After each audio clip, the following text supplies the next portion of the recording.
This video is to show you how to copy and paste questions from one Google form to another.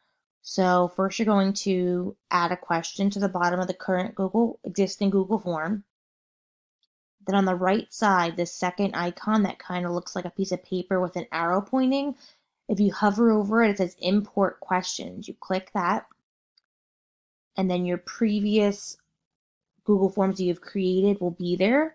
So you would select whichever Google form you want to copy from. So I'm going to select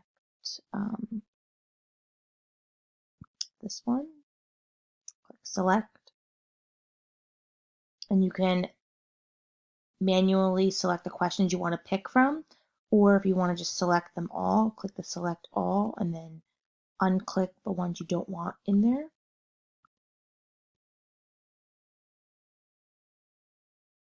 And click import questions at the bottom.